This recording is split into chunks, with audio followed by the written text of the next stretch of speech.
Hey everyone, welcome back. So, as we all know that Spring 21 is there. So, in this video, we are going to talk about what are all the important updates related to Spring 21, and then we will talk about all these updates one by one. So, I have just listed down top 10 updates about, like as per me, whatever could be there, which are most important updates, which I'm going to talk about here. And then I will also share the links from where you can just go ahead and then learn about the other updates which are there.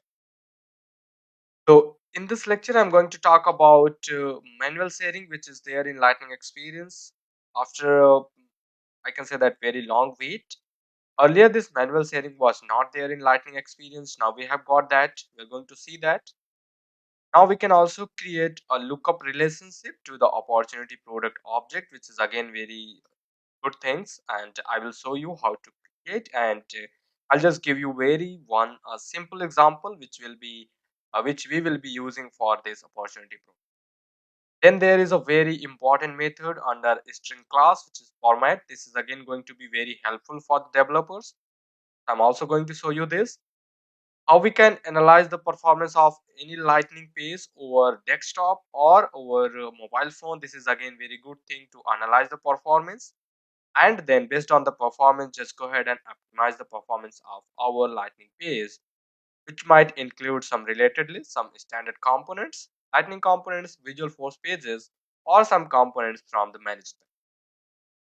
And then there are few rename which have been happened. Now community cloud is known as experience cloud, so I'm going to show you this as well, so that you can also see how you can find all these communities, how you can go ahead and create that.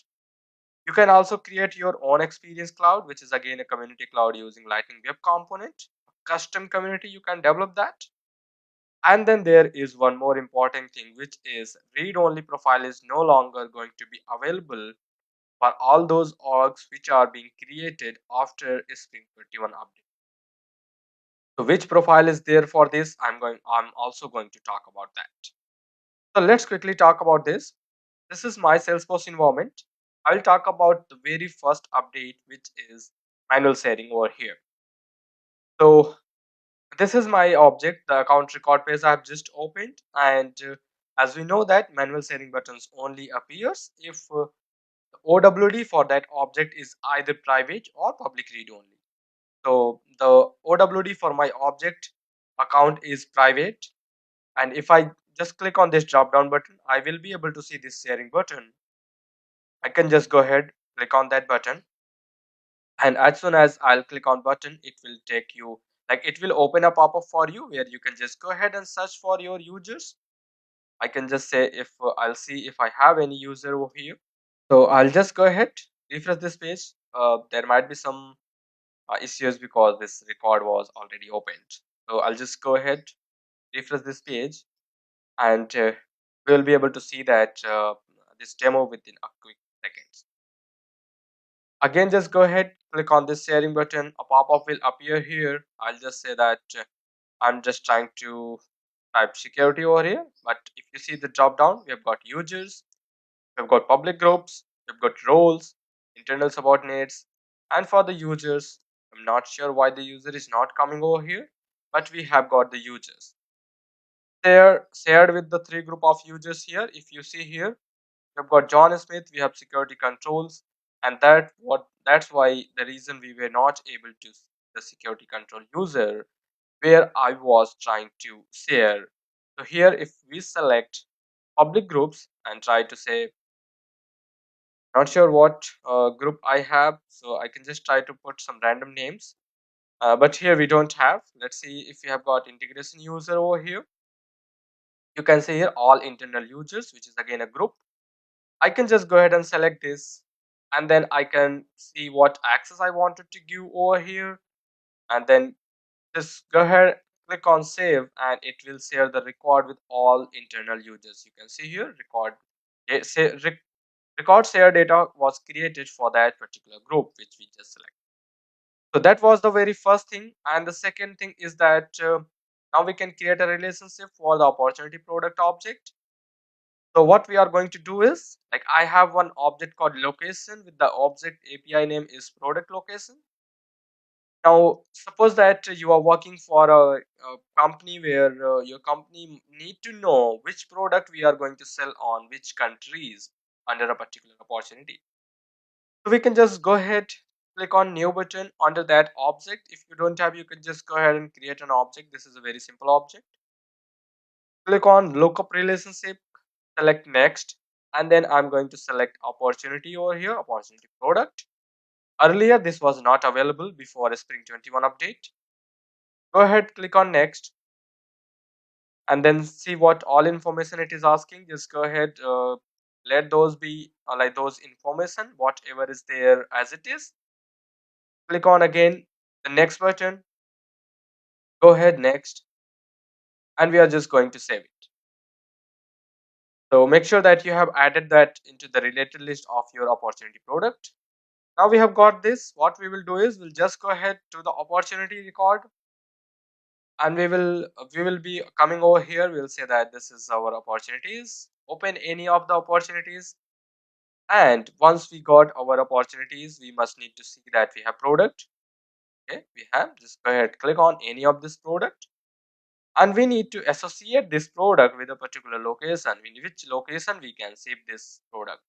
I can just go ahead, click on new, and once I click on new, I can just go ahead, put the location over here. I can say that USA. I can also say save and new.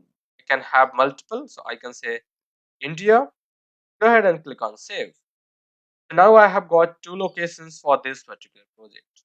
So this is a very simple use case for us. There might be multiple use case which your company might be requiring, or you might have been working on some requirement where you needed some child object related opportunity product, but you are not able to find.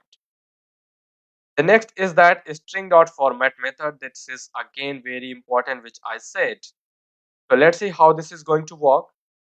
This is the official Salesforce document. I'm just going to show you format. So this is method. It is going to take two parameter, which is string to format.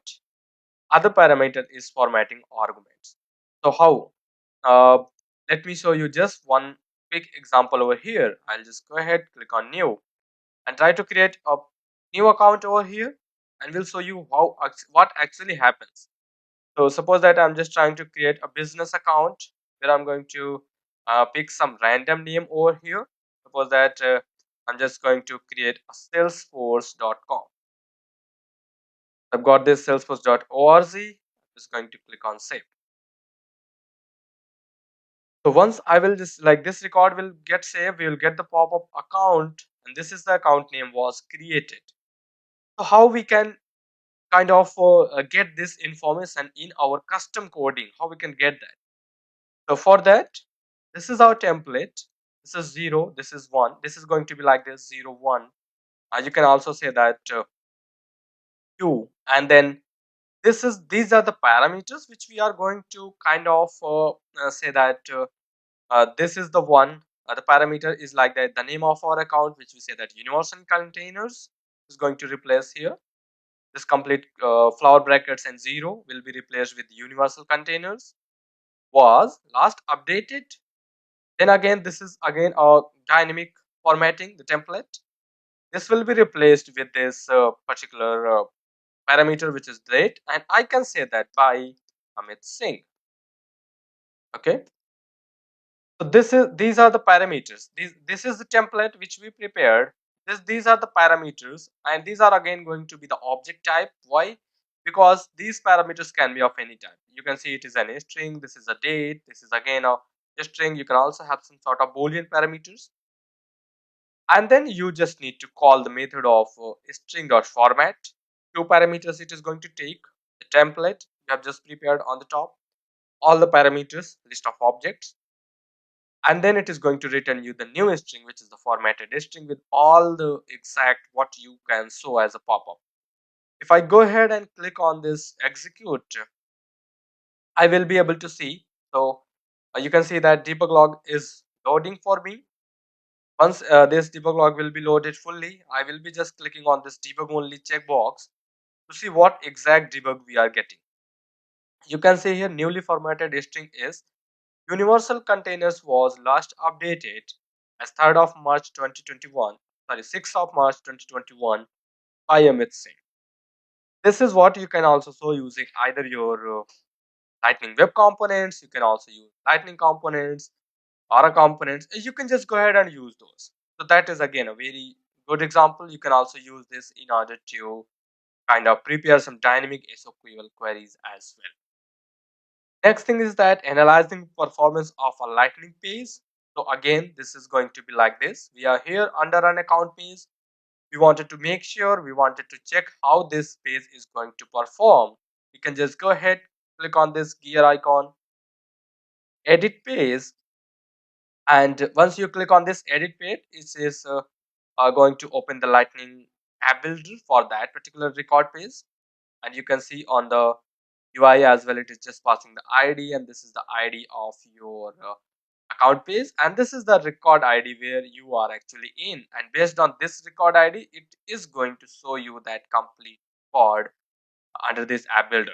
So now we have got our page. Most of the page is fully loaded over here. Few of the components are still being loaded, like highlight panel and then the record detail page and all other things. Now we got this.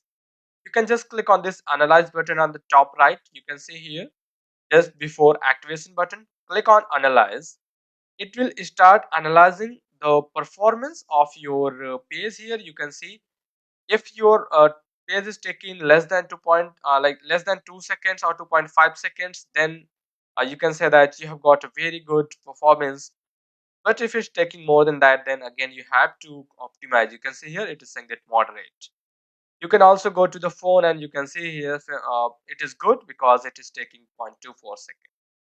So that's how you can analyze the performance, and then based on whatever the performance you are getting over here, you can optimize either your pages or some of the components. You can remove whatever are not needed, or you can just try to put some sort of filters on the components. You can see here filter, and based on the permission sets or the custom permissions, you can increase or you can hide or show the component. So that was one thing about uh, this increasing, like, sorry, checking the performance of a particular page. Now next thing is that we said that community cloud has been renamed to experience cloud. So if you go to setup, and from the setup you try to find out community, so sometimes you might not be able to see communities here. You can see you are not able to see, but indirectly it is showing you the digital experiences. This is what it has been renamed to. So if you are searching this in after Spring 21, you need to search for digital experience, and you will be able to get all these digital experiences, whatever is there. If it is not enabled, you will see the settings button. If it is enabled, you will see kind of things like all sites, pages, templates, themes. Now we have also shown you, there was one point where we talked about we can create our own community using Lightning Web Component. So you can just go to all sites, and under this all sites I will be able to see the list of all the communities, or I can say all the digital experiences which I have. And then I can also just go ahead and click on new button to create a new community. So I will just go ahead, click on new, just to show you that we can create a community completely, or we can say fully customized based on all the Lightning Web components that we wanted to put there. We can have our own headers, our own content, we can have our own user profiles and all things. So once you click on new here, you will see that you got to build your own Lightning experience. This is what you have got. Just click on new, select that template, get started. I can say that LWC. I don't have any name. You can say whatever the authentication option you have. You can say unauthenticated. Just to make this public site, just go ahead and click on create. It might ask some sort of page here, like just endpoint URL. I can just say Panther. Click on create. This URL is already in use. So I can just change it something other, some random URL. It's already there. So I just wanted to put some RAM here. So it is saying that you cannot have any random name or anything. So as just putting some random name or some random value basically. The URL can only contain alphanumeric character, no hyphens, nothing. So we have to remove the hyphens, click on create, and it will not take that much time. Eh, There will be some time, it will just kind of load all the components which are there. You can use as a standards, what are all the administrative things you need to do. So once this is done, you will be able to start developing your community. You can put your own lightning web components, you can just put your own standard components, whatever you needed, and your community is ready. So you can see here now it is loading the workspace. From the workspace we can just go to the builder. We can also administrator the things like how the users are going to be here. You can see you're getting very few options. Early, like usually we used to get multiple, but here we have got very few: builder, administrator, dashboard, and guided setup. So that was all about our building our own experience cloud. Now the last thing that we are going to see in this lecture is read only profile is no longer available after Spring 21. So which profile is going to be there now? So there is one more profile which is minimum access. So if you go to profile, uh, under the users, you will be able to see the list of all the profiles, either that might be standard or custom. So if you go to M M letter, you will see minimum access Salesforce. So now on, like after Spring 21, this is going to be your profile, which is minimum access. And this is again recommended by Salesforce. Assign this profile to the users and then give the permissions using the permissions. So that's all about this lecture, and thank you for your time. I will meet you into the next lecture. And in the next lecture, we are going to see some exciting updates related to custom